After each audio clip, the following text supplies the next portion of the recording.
tardes. El día de hoy le vamos a exponer sobre los principales indicadores macroeconómicos estudiados en la economía mexicana.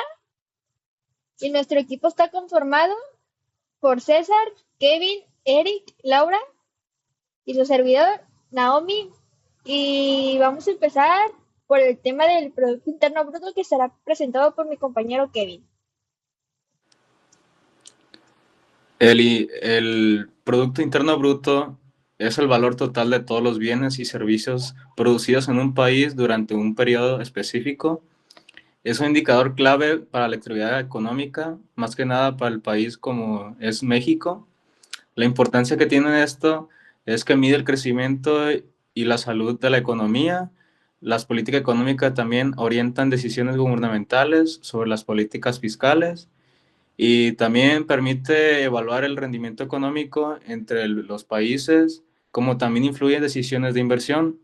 Como tendencia en el México, el crecimiento previo a la pandemia ha moderado con un crecimiento constante. El impacto de la pandemia también en el Producto Interno Bruto se aproxima entre un 8.5 en el 2020 y la recuperación es en un crecimiento del 5% en 2021, impulsando la reapertura de la economía, como también los desafíos que pueden tener como la inflación y la desaceleración global afectan el crecimiento también, como entre ellos.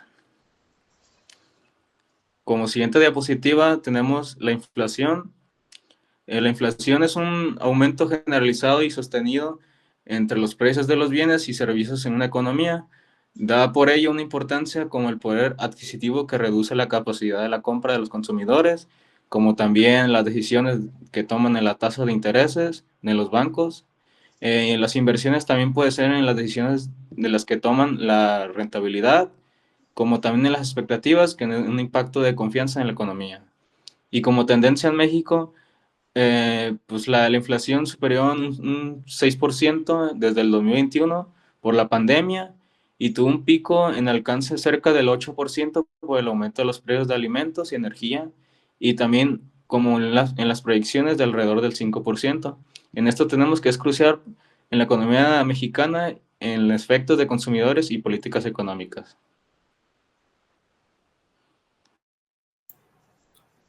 Bueno, mi nombre es César y les voy a presentar la tasa de desempleo. Primeramente vamos a hablar de qué significa la tasa de desempleo, lo cual nos explica aquí que es un indicador económico que determina cuál es el nivel de falta de empleos en una sociedad en relación con la población que se encuentra económicamente activa. Aquí nos referimos básicamente al país de México, ¿no? Y por otro lado, tenemos que la tasa de desempleo en México está en 2.7%, mostrando una disminución de 0.6 puntos porcentuales respecto al mismo mes del año anterior. Esto con información del INEGI, el Instituto Nacional de Estadística y Geografía. La población económicamente activa, el PEA, en México alcanzó los 61.1 millones de personas de 15 años y más, con una tasa de participación de el 60.5%. En cuanto a la distribución de la población ocupada por sector de actividad, se observa que los servicios concentraron el 43.9% del total, seguidos por el comercio con el 19.8%, la industria manufacturera con el 15.6%, las actividades agropecuarias con el 11.3% y la construcción con el 8.1%. Y el segundo tema, tenemos el balance de pagos. Igualmente vamos a ver qué es y aquí cuentas principales, ¿no? Se dividen en dos secciones. Tenemos lo cual, ¿qué es? Los balances de pago es un documento contable que registra todas las transacciones económicas entre un país y el resto del mundo durante un periodo determinado. Este instrumento es fundamental para el contexto de la economía, finanzas y seguros, ya que permite analizar y medir el flujo de bienes, servicios y capitales que entran y salen de un país. El objetivo principal de la balanza de pagos es proporcionar una radiografía de las transacciones internacionales de un país, permitiendo evaluar su posición económica frente al resto del mundo. En cuentas principales tenemos tres, que se divide obviamente en tres cuentas principales. La primera es la cuenta corriente, cuenta de capital como segundo y cuenta financiera como tercero. La cuenta corriente registra las transacciones de bienes y servicios, así como los ingresos y pagos por concepto de intereses, dividendos y transferencias. Por segundo, tenemos la cuenta de capital, que incluye las operaciones relacionadas con activos no financieros, como propiedades y derechos de propiedad intelectual. Y por último, y como tercer punto de cuenta, tenemos la cuenta financiera, que registra las transacciones de activos financieros, como inversiones directas, préstamos y compraventa de valores.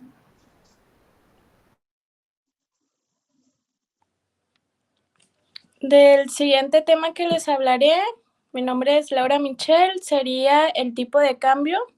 Primeramente tenemos que saber qué es. El tipo de cambio es el precio de una moneda extranjera expresado en términos de la moneda nacional o viceversa, en un momento determinado o en un mercado específico. Como ejemplos, les daré el ejemplo de dos monedas. Tenemos el dólar y tenemos el euro. El dólar, a comparación del peso mexicano, está el peso mexicano en 20. A comparación del peso mexicano, está el peso mexicano en 20.1617. El euro está en 1.1234, como a diferencia del dólar. Como importancia del tipo de cambio tenemos varias importancias.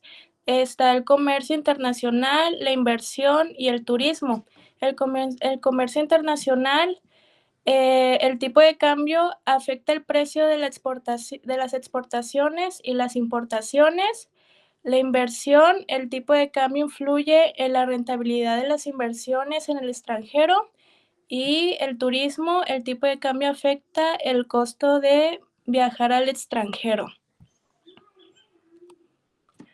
Como el siguiente tema, tenemos la inversión extranjera directa, que esto se determina como el tipo de inversión que busca crear un vínculo duradero entre un inversionista extranjero y una empresa en el país receptor, para así lograr fines económicos y empresariales a largo plazo.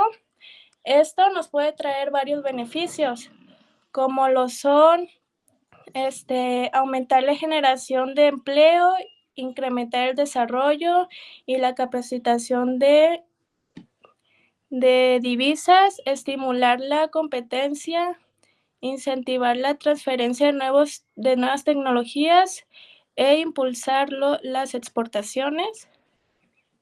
Aquí les muestro una pequeña imagen en donde tenemos el país de México, que está haciendo un cambio con cualquier otro país a lo largo del mundo, y así se crea la inversión extranjera.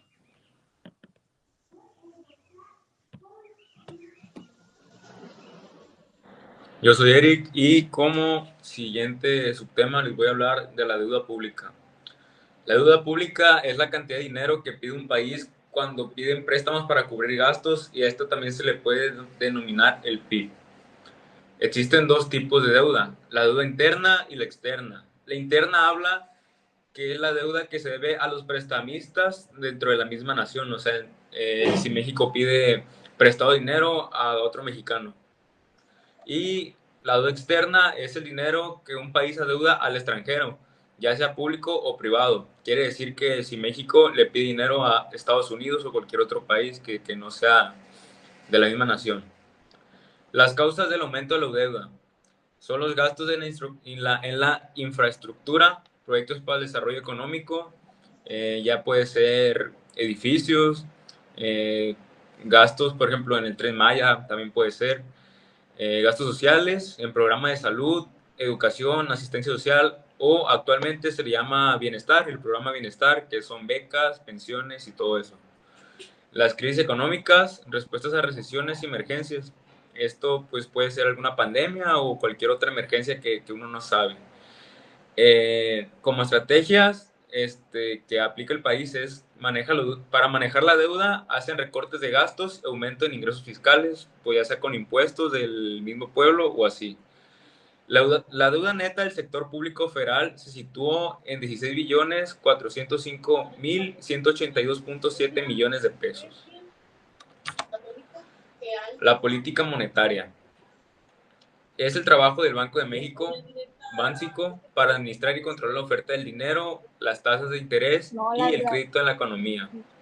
Los objetivos de la política monetaria es controlar la inflación, mantenerla dentro de un rango objetivo, actualmente alrededor del 3%, fomentar el crecimiento económico a través de tasas de interés adecuadas que estimulen la inversión y el consumo. Impacto de la economía. Una política monetaria expansiva puede estimular el crecimiento, mientras que una restrictiva puede ayudar a controlar la inflación. Efectos en el tipo de cambio y en la inversión extranjera. Los desafíos es balancear el crecimiento económico y la estabilidad de precios, responder a choques externos como crisis financieras globales o cambios en los precios de la materia prima. Mi nombre es Naomi y yo les voy a hablar de las expectativas económicas.